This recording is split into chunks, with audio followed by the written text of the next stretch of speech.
So before we go into this quite intense exercise of talking about sexual violence in our communities in 30 minutes and how to solve it all, I just want to contextualize a little bit of my background and the lineages I'll be drawing upon. I, like all too many of us living in this quite toxic, dysfunctional society, am a survivor of sexual harm in multiple forms. And those experiences were formative in my healing journey and actually brought me into the worlds of sex work, which I discovered to be a healing profession, and which brought me to a place of being able to really consider through my own healing how we deal with those who commit sexual harm. Those experiences were formative in my training to become a somatic sex educator, where I got to bring out more of that healing profession in a really conscious, outward way with clients to help them learn about boundaries and consent and learn about how to find deeper connection to their sexuality, education around sex, and move through sexual trauma in a somatic modality. All this time, I was concurrently doing psychedelic work over that decade or so.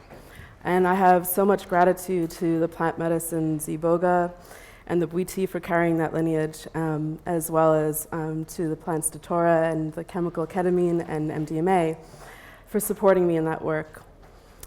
I'll be drawing on several lineages. I want to thank the pioneers of the underground in our world of psychedelic healing as we move into this mainstreaming to acknowledge our ancestors. And the ancestors of my somatic work, really sexological body work, which came out of the HIV/AIDS crisis in the 80s. And transformative justice, which is based on circle-keeping processes of indigenous peoples of North America, and was really pioneered by marginalized communities that had really no other choice for dealing with harm, because in communities of color in the US, sex workers, immigrants, these are communities where going to the police and using the criminal justice system is not a safe thing and is not going to make the situation better. All the same, while I have a foot in each of these worlds, I'm still learning, and I'm hoping that these really complicated conversations can just continue to unfold and just be a jumping off point. And I'm really looking forward to connecting with more of you about your ideas about what this can look like. Also, just a brief disclaimer, intense triggering conversations. It's really normal for us to witness reactions of defensiveness, anger, fragility, when we start talking about problems that are so deeply held as traumas in our cultural body. So I just want to suggest a somatic exercise, if you feel willing and wanting only, of just checking in with where our bodies are right now, even just approaching this content. And just taking a moment to maybe close the eyes or soften the gaze. And connect to where your feet are hitting the ground, maybe where your sacrum is hitting the chair. And just noticing where your breath is. And not trying to change it, just letting it be what it needs to be in this moment. And I just suggest that this is a practice that we can return to throughout the course of this talk at any point, to check in, and to also, as we come back into the room, I just want to lovingly say that if you at any point need to just leave the room and take care of yourself, do what you need to do to take care of your body. So we get to move on now to the problem of the epidemic of sexual abuse in our medicine communities and psychedelic spaces. So what is the problem? Well, I think a big problem starts from the fact that we idealize and romanticize healers. And so it becomes very difficult for us to hold the complexity that people who are often facilitating people's healing are also committing harm. This becomes even more compounded when we're looking at indigenous healers, because we sort of see them as this exotic other and further dehumanize them and put them on that higher pedestal. We also do what we do in the larger rape culture we live in, which is question and silence and shame survivors. There's a tendency to rally around the accused, because we can't hold the idea that someone who's been a good person in our life could do these very bad things. And I've witnessed a lot of spiritual bypassing in my time in these communities, which is when we sort of say things like, that terrible thing happened to you, but it's all part of your healing.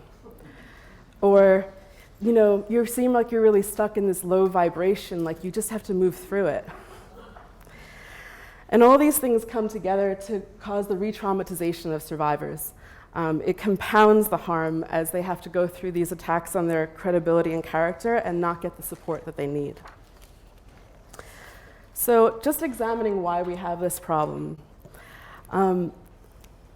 There's endless cases in Me Too in our bigger culture of CEOs, politicians, celebrities abusing their power or pursuing intimate connection with those that they have power over, which are situations where that can rarely involve true consent. And these abuses of power are ubiquitous in the healing world too, because there's a power dynamic when we go to see a healer. And so while we're having this rising awareness about this in psychedelic and other healing spaces, this is not very different from conventional Western healing spaces. There's a shocking statistic that 7 to 12% of mental health professionals self-report boundary violations of erotic contact with clients. That's a self-report, so we can assume that is actually a lot higher. In my time in this community, just alone, I've witnessed an indigenous healer coming onto a person who came to him to heal with her childhood sexual abuse, telling her that the medicine had told them they were meant to be together and that when they sleep together, they can't use a condom. I've seen a Western healer suggest a sex magic ritual that had to be performed with him. And I've witnessed a community leader come on to young volunteers at an organization, leveraging his power. So for me, it doesn't really matter the ethnicity, the tradition, the community, or the gender. The universal factor is power. And of course, it's true that under patriarchy, that means we're disproportionately talking about cisgendered men who disproportionately hold that power. But I think it's important to remember that in everyday life, we're so often both victims of and perpetrators of harm that's perpetrated by women and gender nonconforming folks, as well as men against all genders. So I believe that while having more equality in terms of the distribution of power between the sexes is important, it's not the answer, because these hierarchical power structures are actually a hallmark of patriarchy. And that's the larger system that I think we're going to be called to look at. So I guess in summary, it's not the penis, it's the power. So looking at Me Too, as we've seen it so far, the answer to this problem and its limitations, I feel that we tend to take these accusations more seriously now in this climate, although maybe not as much in the psychedelic community as in the larger culture at the moment. But even when we do that, there's usually only one solution. The energy is focused on the people who committed the harm and not really the needs of the survivors. And the only thing to do with the people who committed the harm is cancel culture, call out culture, blacklist them. The blacklist grows every day. So when we do this, we try to identify the perpetrators, but don't take time to identify how and where they were taught these patterns of behavior and why they're so common and how we can shift them. And this really shows the futility of trying to exercise a list of bad apples when the root causes are so systemic in the culture. There's sexual repression, gender oppression, and sexual violence, a culture of sexual violence. Furthermore, this idea that there's innocent and guilty and good and bad really perpetuates cycles of harm. Because if we're actually living in fear of someone we love or ourselves being seen as bad, then that's a motivating factor in never looking at our own inculcated behaviors. So while I think that Me Too has done wonders, it's amplified voices of those harmed. It's called for accountability and removed people from positions of power. It's brought these issues to the mainstream. It's been very limited in its ability to transform these deeply embedded dynamics in our cultural operating system. And I think that when we focus on these things, we're trying to use the master's tools. Like Audre Lorde says, you can't use the master's tools to dismantle the master's house. So I believe that we cannot heal from the sexual violence endemic to patriarchy using the violent patriarchal responses of control and punishment. So how do we more deeply address those dynamics? First and foremost, community support of survivors. We need to believe survivors. We need to find a way to come together as a community and meet their needs. I believe there's opportunities for things like survivor-centered and survivor-led healing circles in the psychedelic community and trauma-informed psychedelic integration support for that work. But I think that beyond that very preliminary and very necessary step, we all have work to do as we look beyond this idea of certain people being bad to each and every one of us participating in these wider broken and bad systems. And this can really only happen in a context where it's okay for us to be vulnerable and admit our mistakes, admit places where we've not been in maybe the fullest integrity with what we would like to see in the world. And that's very hard to do in the current punitive environment. So we're often motivated to be defensive. So how do we create spaces, maybe psychedelic spaces, for investigating our sexual histories, unpacking and questioning and unlearning behaviors? I think that we can ask psychedelic medicines to help us. After all, we know how helpful they can be encouraging self-reflection, bringing self-awareness to unconscious patterns and behaviors, increasing neuroplasticity to aid us in changing those patterns, and helping in the process of forgiving ourselves and others. I think it's very important to ask what would a psychedelic container for this work look like, because we can't assume that just because we're doing the medicines, they're going to help us with those things, as we know. So what are the set and setting that would be necessary for this work? So this would be an opportunity to unlearn some of the oppressors within that we all in some way take on in our culture. Things like toxic masculinity, gender inequality, systemic inequalities of power, and social unease around sex. Maybe asking some questions like, have we developed a pattern of using sex to prove something? Are we maybe ill-equipped to ask for what we want? Might we be blind to power dynamics or have unexamined privilege and feel entitled? How difficult might it be for a potential partner to say no to you? Are you a safe person to say no to? And there's many reasons that you might not be, that all of us might not be. I always say in my work as a somatic sex educator that I only trust someone's yes once I've heard their no. So then we move into how we build healthier patterns, and to me this is all about consent culture. And this isn't just about touch.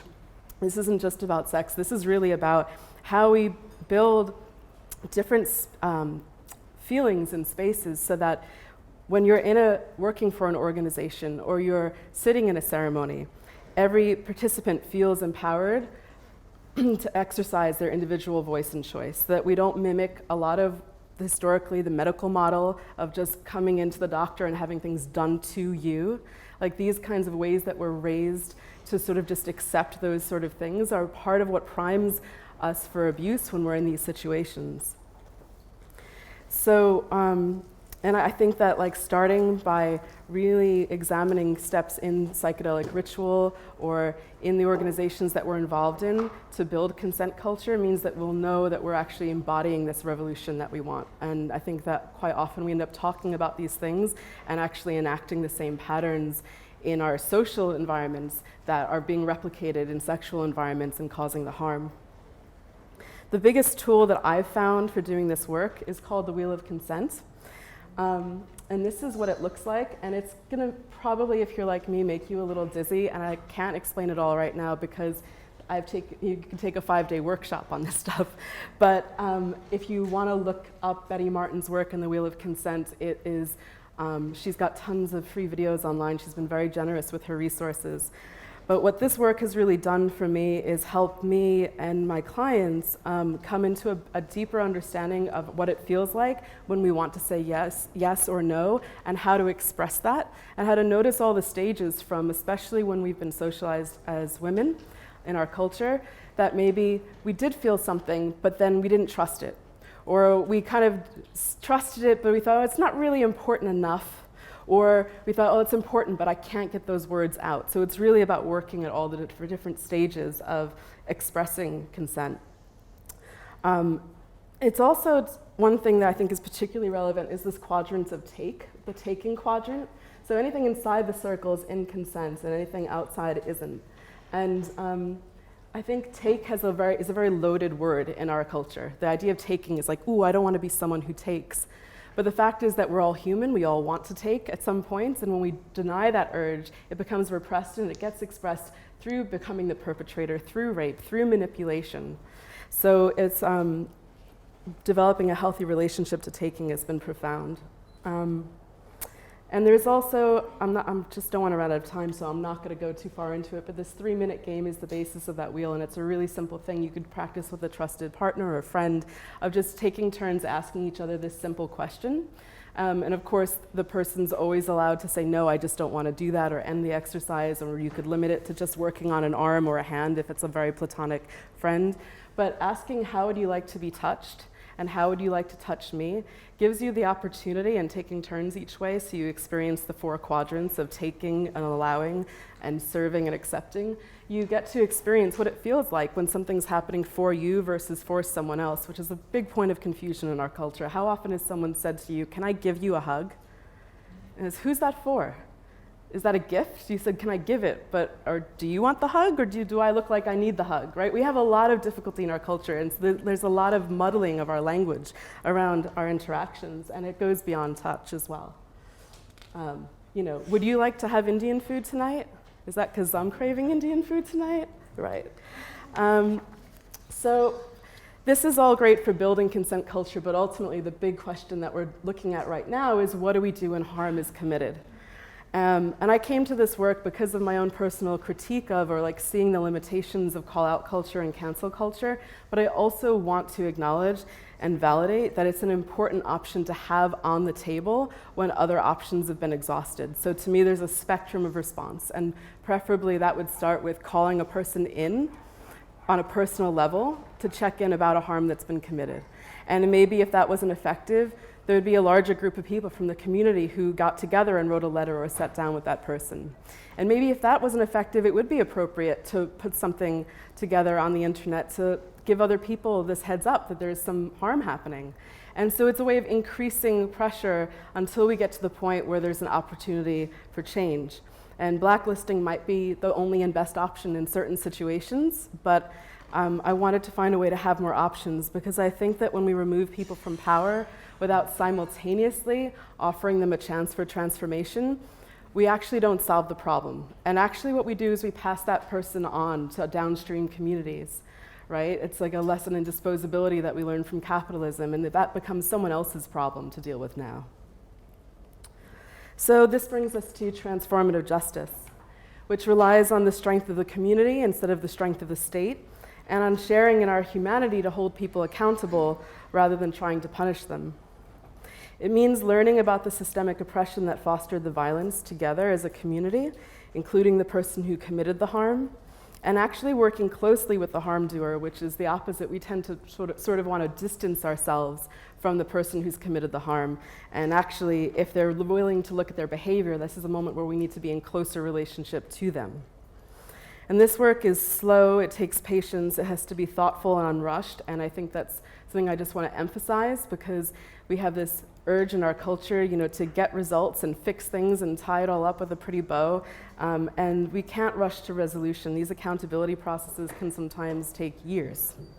But like we know about all deep healing work, is that it's not as simple as taking a pill, right?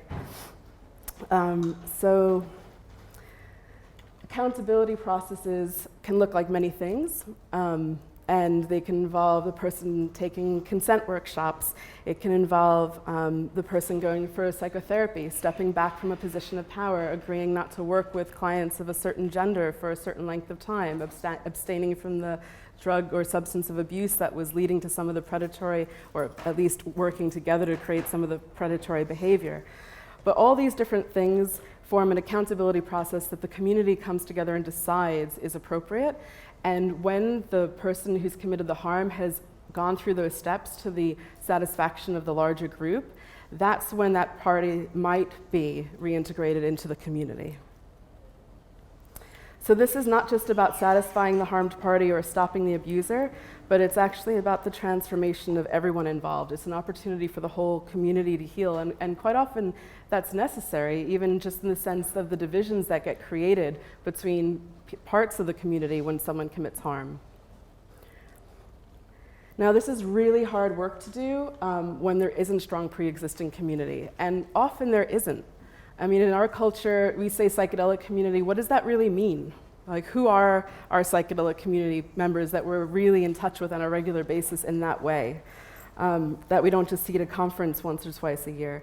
So this is something that was really impressed upon me when I watched the documentary called Hollow Water, which is a really profound documentary about an indigenous town in Canada that had been struggling with such high levels of childhood sexual abuse, like that actually there was just no way to incarcerate that number of parents. Like, it was just not a possible solution. So they brought back the talking circle, and they spent years in this process of dealing with the harm that was taking place.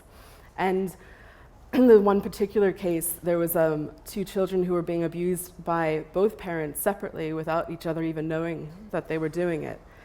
And the story that follows is watching those parents go through this process of understanding their own trauma and how they'd come to behave that way from having experienced it themselves, because people hurt people. And eventually seeing this family reintegrate with the daughter saying, I never thought I'd be able to sit alone on a couch with my father again, and now I can see how much he's changed and grown. I mean, these things are so far from the culture that we live in. And I think that it's inspirational, and also it shows us how far we have to go to build the connection and trust and relationship that we need to be able to do this. So how do we start building an accountability culture? To me, that starts with starting small. And Mia Mingus, who works in the Bay Area in the United States, has an idea of pod mapping, of kind of building these support and accountability pods. And the idea is that you find 6 people in your life who you really trust to be no bullshit with you. They're going to hold you accountable when things are going wrong and people are saying there's a problem. And 6 people, they might be the same, might be different, who will help support you when you're experiencing harm. So you have your support pod, your accountability pod. And then you start with small things before the crisis moments. You start practicing building that accountability muscle. So, hey pod, I need you to hold me accountable to my writing deadline I'm giving myself, or my hydration goals this month. And you practice getting on a call once a month and sharing how you're doing and being accountable, or being supported through that move or that divorce. And then that helps us build the strong communities, because the harm will happen. And so we need to be prepared for when it does. I think also is building practices where accountability is not scary. I think in our culture, it's really seen as sort of like, we want to project this perfection all the time. The vulnerability of saying, oops, I really messed up here is hard. But if we know that accountability will never be easy and never be comfortable, but it doesn't have to be scary, if we start modeling accountability ourselves, we encourage it in others, and we can shift this culture. And I just want to say, this work can seem really overwhelming in the face of the big challenges and the big scale.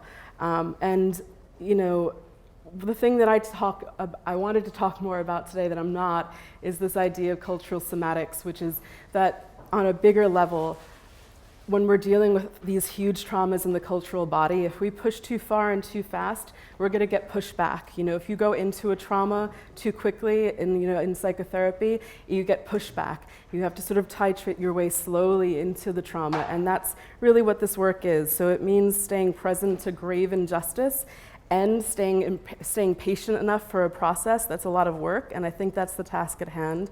And the good news is that we don't have to do it alone or be perfect all the time. We're allowed to be triggered sometimes, we're allowed to be really angry sometimes, we're allowed to think it all just really sucks sometimes, because we have the larger community to hold us in this process. So that's that, which we're not going to talk about today. So the last thing I wanted to talk about was how we can use non-hierarchical healing models to undo patriarchy. I think that another bit of preventative medicine we can do is to start rethinking the role of healer and restructure our healing models and make a world that's less ripe for abuse. Because the idea of the healer disempowers participants. It puts the power for themselves to heal in this external other. And that often attracts those who want to wield and abuse power. So as we're shifting a lot of these practices into the Western mainstream, I think there's an opportunity to reframe that relationship and use a non-hierarchical model that distributes power more equally. I'm going to say something that's maybe a little controversial here, but I don't think being a healer is rocket science. I think that each and every one of us has that potential within us. And in some points in our lives, we're not in the space of being able to do that. But I want to empower a culture where we all recognize that we have that capacity as a healer. And that really what it takes is an open heart, deep listening, trusting that the person in front of you is actually their own best expert, and keeping our ego out of the picture as much as possible, and really being a facilitator. Facilitate as in make more easy. Make it more easy for the person to connect to their own inner knowledge and knowing and connection to source. And I think that the best healer reminds participants that the power is in them and hands that power and credit that we often want to give our healers back to them. And I think that this can seem really scary, but when we think about that being really scary, I want to remind you that 7 to 12% of our mental health professionals are currently self-reporting boundary violations of erotic contact with their clients. So how much worse can we do is maybe one question we could ask. So what if we knew that the deepest healing comes from our relationships to the medicines, each other, and our communities? So in conclusion, Me Too's brought all this collective trauma to the surface, and it's created a lot of new divisions over guilt and innocence and the appropriate punishment. But the trauma lives in the cultural body and therefore within each and every one of us. I think that psychedelics and the natural world have so much to teach us about non-hierarchical models of healing and power sharing that are necessary to truly reconfigure a system that's endemic with abuse and turn that into a healthy ecosystem. To me, looking at and finding and speaking to the healer, the abuser within each of us, and the healer within each of us seem key to the next phase of our Me Too healing process. As we set our intentions to create containers that'll facilitate it, we can listen to the plants and chemicals for answers. We can sit with our grief and hold space for the trauma. We can question our gender identities and socialization. We can develop a deeper sense of our yes, no, and maybe, and better honor our own and others' embodied consent, build strong, accountable communities, and sustain long-term transformative justice processes. We can stay tuned into the other ways of knowing we learn from altered states. Our medicine communities are blessed with access to these other forms of intelligence to help us face the hard work that Me Too calls us up to. And if not us, then who? Thank you.